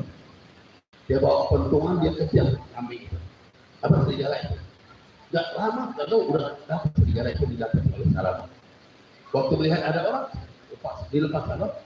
Kambing itu oleh serigala dilepas dari mulutnya, dia mundur sambil berucap, "Atamna'urif qad razaqanillahi iyyak." Apakah kamu mencegah rezeki yang Allah kasih untuk aku kan? Serigala ngomong. Sampai Salamah ini ajaban dia salah. Kok aneh serigala bisa ngomong? Kaget dia. Ini kan peristiwa ini peristiwa yang terjadi mukjizatnya Nabi Muhammad. Karena kita jarang dengan mukjizat Nabi Muhammad, cerita Nabi Muhammad jarang. Ya, karena itu saya lebih senang bawa sejarah Nabi, mukjizat Nabi biar kita lebih cinta, lebih tahu keagungan Nabi Muhammad. Jadi waktu melihat hal ini, jadi jalan akan menulis kalau terkenal ya, kamu tidak rezeki Allah kasih katanya salam. Ajaban dia, aneh kok serigala bisa ngomong. Tiba-tiba serigala itu ngomong lagi. Wa ajabu min hada. Ada lebih ada lagi kata serigala. Nabi wara'a hadzal jabal, ada nabi belakang gunung. Yad'u ila Allah, ngajak pada Allah, wala tujibu. Tapi kalian enggak terima ajakannya. Nabi ngajak agama Allah, ngajak nyembah Allah, tapi kalian tidak terima ajakannya. Nah, itu Salamah berkata, "Kuman adanya, kuman buat tanyalah tentang Nabi." Dijelasin sama serigala. Serigala itu ngerti tentang Nabi, kita ngerti juga. Tanya tentang Nabi nanti ya. Lalu kita persiapkan juga begitu masalah serigala. Akhirnya mendengarlah serigala. Kalau menurut aku mendengar macam-macam dari serigala ini, lalu dia menyatakan, "In ana ataituhu, waman diri al-rami." Kalau aku datang sama Nabi tersebut, siapa yang mengusir kambing aku? Katanya apa? Kambing serigala itu bilang, "Analah, aku yang jagain kambing." Serigala bisa jagain kambing. Ya. Orang aja kalau udah dibilang serigala amat salah. Ini serigala beneran. Ya. Orang kalau wah serigala, udah sulit untuk dipercaya. Ya. Ini serigala beneran. Jagain kambing karena siapa? Karena Nabi Muhammad. Allah. Salamah percaya enggak begitu? Percaya beliau langsung wujud Nabi Muhammad. Udah ditunjukkan serigala ini untuk di belakang di tempat ini. Jalan sampai ketemu Nabi Muhammad. Waktu bertemu Nabi SAW langsung dia ucapkan asyhadu an la ilaha illallah wa asyhadu annaka rasulullah. Masuk Islam lah salam aku ada hadapan Nabi Muhammad SAW. Setelah dia masuk Islam, Nabi SAW tanya apa yang terjadi? Semuanya cinta. Apa yang terjadi pada diri beliau? Rasulullah tersenyum. Rasulullah tahu apa yang terjadi pada Salamah. Karena Allah SWT bukakan untuk Nabi segala sesuatu. Sampai yasma'u sadiran Allah, pendengaran Rasul malaikat lagi nulis. Itu terdengar sama Nabi Muhammad. Basaru ila sam'il tibaq kitafib. Pandangan Rasul 700 langit Rasul kan bisa lihat. Dalam hadis lain Rasul menyatakan apa dalam Dalam dia menyatakan inni asma'u ma la tasma'un wa ara ma la tarawun. Aku dengar yang tidak kalian dengar. Aku lihat yang tidak kalian dengar. Apa di sama akal hati. Langit itu bergoncang berbunyi, ada suaranya. Aku dengar. Memang haknya untuk bersuara. Nabi Muhammad tahu semua itu. Tapi dalam banyak Rasulullah dibukakan oleh Allah.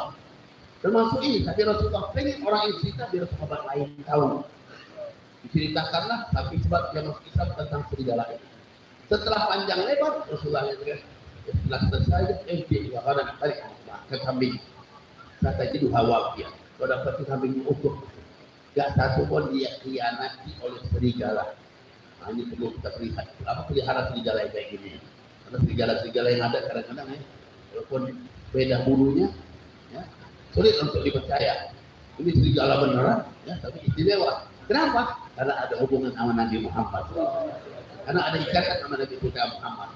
Dimana kalau kita yang punya ikatan sama Nabi Muhammad, pasti kita akan lebih istimewa dan istimewa lagi. Kenapa kita sudah dipilih menjadi makhluk yang paling istimewa? Manusia, saudara Nabi Allah Adam alaihissalam kan lebih istimewa lagi, bertambah istimewa kalau kita punya hubungan yang lebih dekat, lebih kuat, lebih istimewa dengan Nabi kita Muhammad.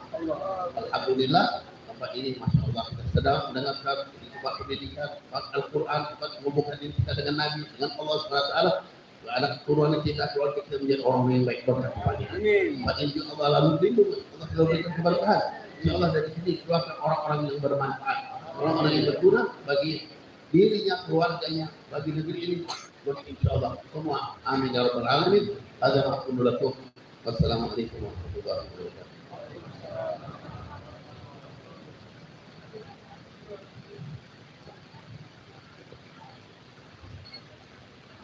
Masya Allah, di sini ada permintaan baca surah Fatihah yang Al-Fatihah untuk saudara Ahmad Syarif juga, Dr.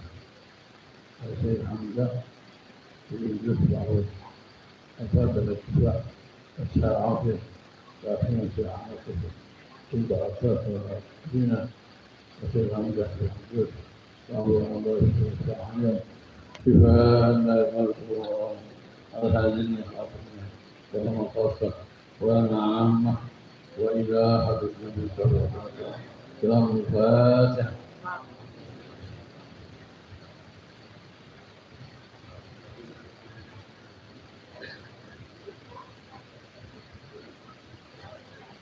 قال رسول الله صلى الله عليه وسلم ما كنت على نبينا من قبلي لا إله إلا الله لا إله إلا الله لا إله إلا الله لا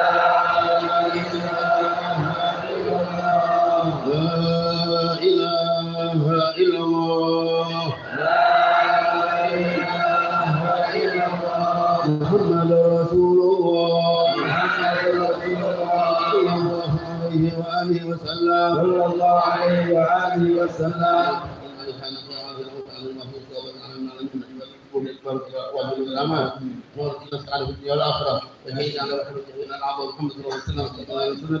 توفانا على ملته إسراء سنة البقاء ويولي لنا حوض وإسقين بسليبا وإيمان بفتنة دولة الآخرة يغضنا ونكسب عنه كل يصال أنه يفتنة موفق عباد الله الصالحين الأحوال الأحوال سيدنا المتكلمين المهدون على كل يصال ونكسب الله ولد النبي فاتحة.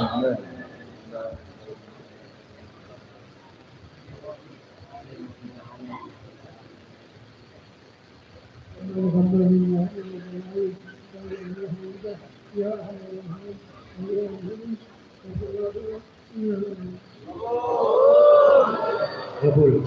Kami umumkan sekali lagi bahwasanya peringatan Maulid untuk malam besok malam ke-14 bertempat di Majlis Taklim Al-Wafil, Jalan Veteran, Lorong Karyawan 9 Ilu.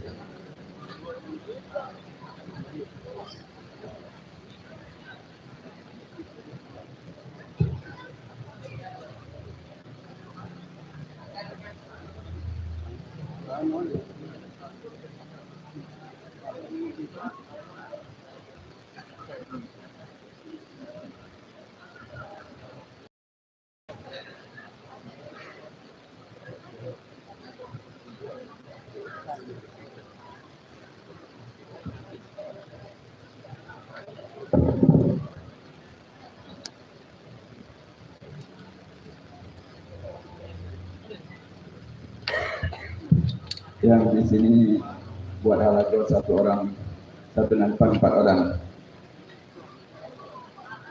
Kalau bentuk halago 1 nampan 4 orang. Insyaallah sama di sini.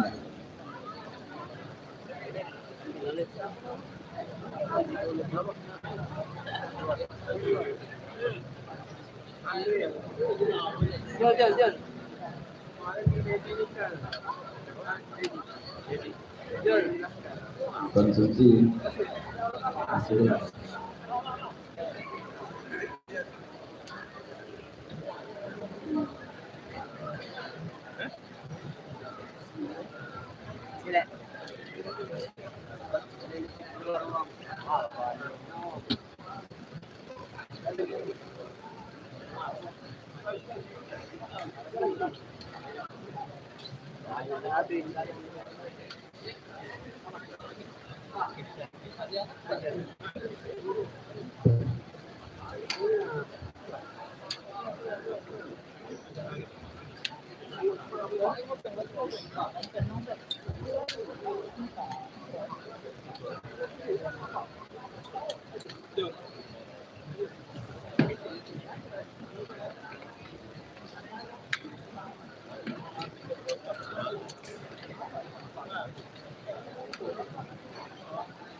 Nampan terus, nampan jalan terus.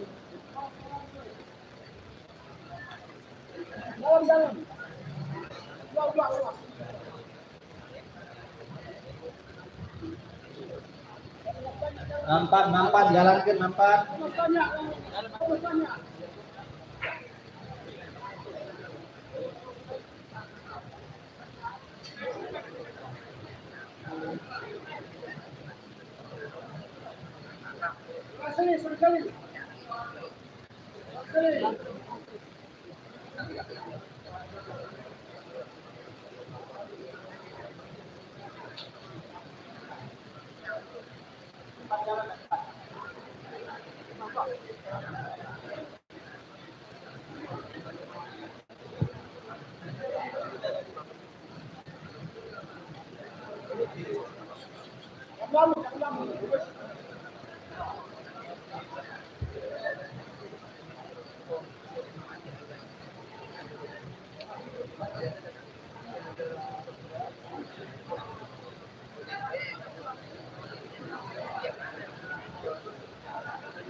Masih jalan terus.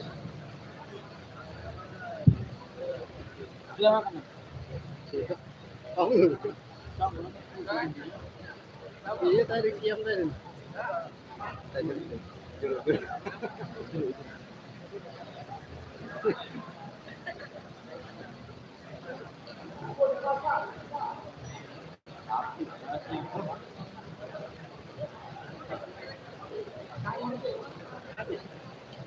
Nasi habis. Minta si Jimmy beli.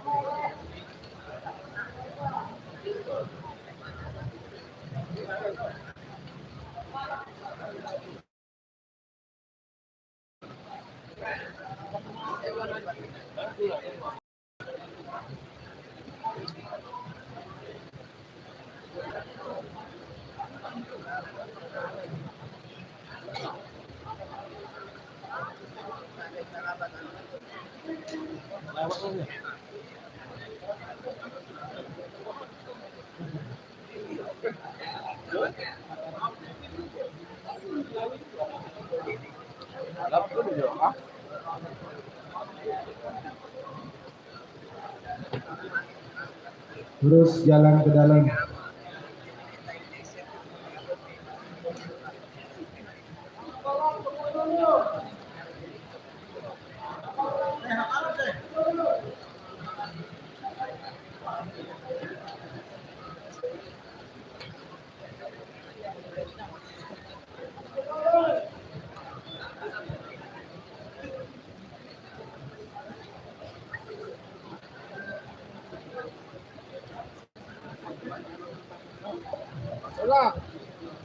Di dalam masih ada yang belum dapat.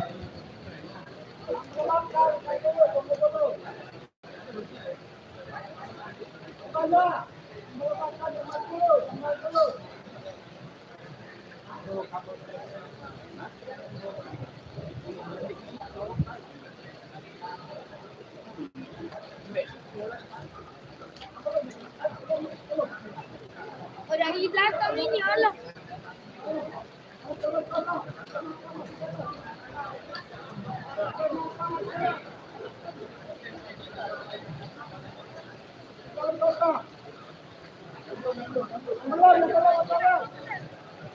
Belum.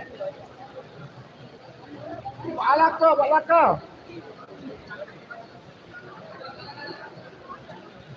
Jok, buat alaka. Alaka 4.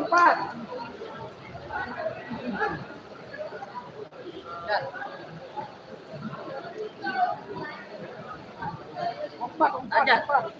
Ini loh. Kalau betul 4. Oi,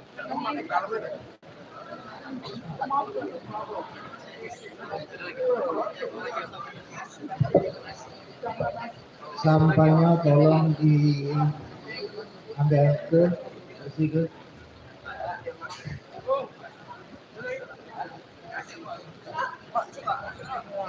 Di dalam masih banyak yang kosong, yang saya peduli. Maju lagi, bisa dalam.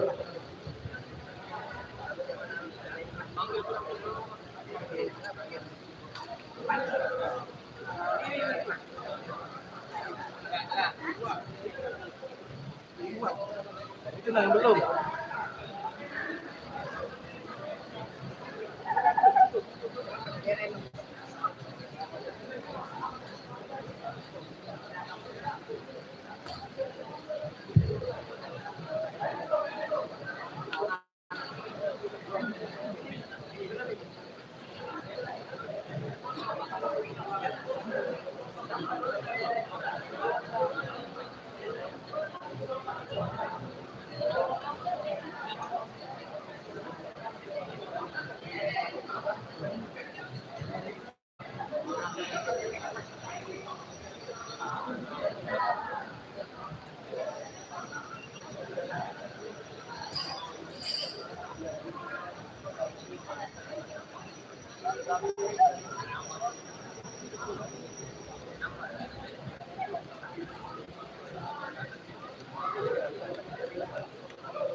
Demikian acara Maulid Arba'in. Semoga ilmunya bermanfaat. Wabillahi taufiq wal hidayah. Wassalamualaikum warahmatullahi wabarakatuh.